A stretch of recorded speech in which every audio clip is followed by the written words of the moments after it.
wastewater treatment plants are essential to avoid the entry of pathogens like zoonosis or antimicrobial resistant bacteria into the environment. At the same time, many of those microorganisms are not sufficiently eliminated during the treatment process. Their existence in the water cycle pose a risk to human and animal health. This emphasizes the need of a surveillance system which identifies the risk of transmission. In this study, we developed a rapid extraction protocol which allows us the identification of the microbial profile of wastewater by nanopore sequencing. It's portable and can be adapted to a suitcase, which makes it ideal for testing at point of need. Let me show you now the setup of the suitcase. While many detection methods are bound to a well-equipped laboratory, the use of the mobile suitcase lab allowed us to take the laboratory directly into the field. The small size of the MinION sequencer is ideal for the adaptation to the suitcase lab. The bottleneck of sequencing is the correct preparation of the sample, as the detection of bacterial DNA in wastewater can be influenced by the used extraction procedure. Many of the existing DNA methods are not implementable in the field. So we are going to show you now the developed rapid extraction method for the detection of bacteria in wastewater, which can be combined with the nanopore sequencing and is applicable at the point of need. To identify the best extraction method, different protocols were tested. All evaluated extraction protocols were based on the principle of reverse purification, which has proven to be a valuable method at point of need. Upon cell lysis, the impurities and cell debris are bound to magnetic beads and then attracted to a magnet. The DNA remains in the liquid part and can be used for sequencing. For the various extraction methods, different pre-treatment options were tested. In the following video, you will see the workflow of the extraction method, which worked best for gram-negative and gram-positive bacteria in wastewater. If you are dealing with a larger volume of water, a concentration step can be added to the extraction to achieve accurate molecular detection of DNA.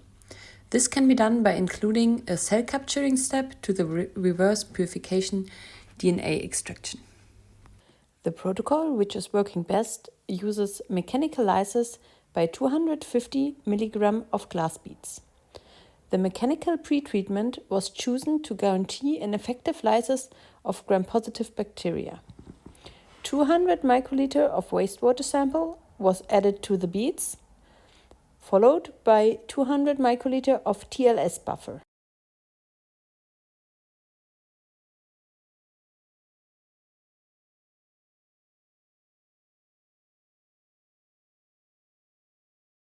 The whole mixture was then vortexed for 3 minutes. This is crucial to break the thick cell wall of the gram-positive bacteria.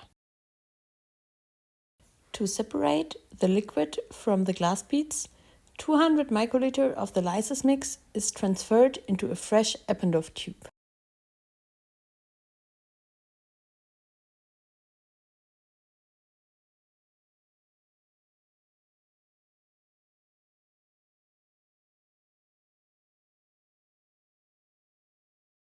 Afterwards, 30 microliter of magnetic beads are added to the mixture to part the inhibitors from the nucleic acids. It is important here that the magnetic beads are mixed well, and you can do that by pipetting up and down. During the next step, the mix is first vortexed and then incubated at 95 degrees for 15 minutes. Make sure that there's no condensate on the lid and place the mixture in the magnetic stand for 1 minute to separate the magnetic beads from the liquid. Open the lid while the tube remains in the magnetic stand and transfer the supernatant into a fresh tube. Due to the small number of working steps, this extraction method can be performed rapidly in less than 20 minutes. The mixture is now clear and free of inhibitors and can be used for the following sequencing. After preparing the library following the manual of the rapid barcoding kit and loading the flow cell, the sequencing can be started. After sequencing, generated FASTQ files were uploaded in the platform Epi2Me. For the taxonomic classification of the bacteria at species level, the workflow of Oxford Nanopore What's in My Pot was performed. Looking at Figure 1, we can see the performance of the different extraction protocols in combination with nanopore sequencing. For the TLS buffer, combined with bead beating, which we just performed in the suitcase, and for the BPL and AD buffer, which is basically an alkali treatment, an increase of total reads could be detected. On the other hand, the other two extraction methods did not show a good performance. These results emphasize that the sequencing is highly influenced by the compounds which are used for the extraction. In Figure 2, we can see the bacterial diversity of filtered and unfiltered wastewater. It was extracted by reverse purification with TLS buffer and bead beating and compared to a commercial kit using spin column and bead beating. Bacterial composition was analyzed with nanopore sequencing. The number of total reads was higher for spin column protocol, but the bacterial diversity was greater using the developed protocol, as up to 5 more bacteria species could be found. In addition, a reduction of sequence average length for the extraction with the spin column was observed. Shorter read length can increase the number of false negative results, as genus and species may not be identified correctly. In addition, long read length can be essential to determine the genomic antimicrobial resistance localization, which is important as plasmid DNA has a higher transmission rate than chromosomal DNA. Overall, the developed extraction protocol combined with genome analyzers by nanopore sequencing showed a successful detection of bacteria in wastewater sample with a minimum of preparation steps.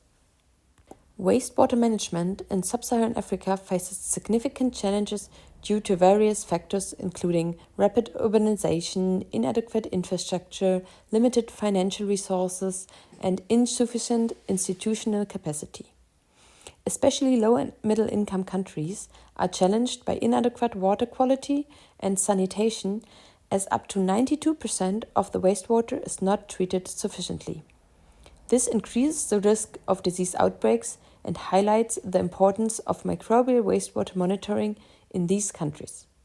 Additionally, many urban regions are also limited in diagnostic resources such as laboratory equipment, staff, or electricity. To ensure a nationwide access to adequate monitoring, diagnostic methods must be applicable at the point of need. The suitcase was deployed in different settings in sub-Saharan Africa, and workshops were performed to train the local people. The whole setup was powered by solar panels and a car battery, so no external power source was needed. Nanopore sequencing provides valuable insights into the spread, evolution, and characteristic of pathogens. Genomic surveillance can detect genetic variants of pathogens early in their emergence. The early detection allows public health authorities to monitor the spread of the variants and implement targeted control measures to prevent outbreaks. Furthermore, it can help to understand transmission dynamics. By analyzing the genetic sequences of pathogens, we can reconstruct the transmission chains and understand how infections spread within communities. This information helps public health officials implement more effective containment strategies, such as contacting tracing and targeted interventions in high-risk areas.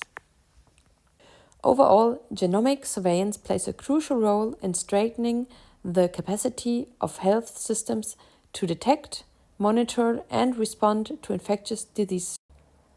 The rapid extraction method for bacteria in wastewater, which was established in the study, can contribute to the surveillance system and allows nucleic acid extraction at point of need. Especially since the increasing importance of antimicrobial resistance detection, more trials need to follow to evaluate the applicability of the developed methods for this particular objectives.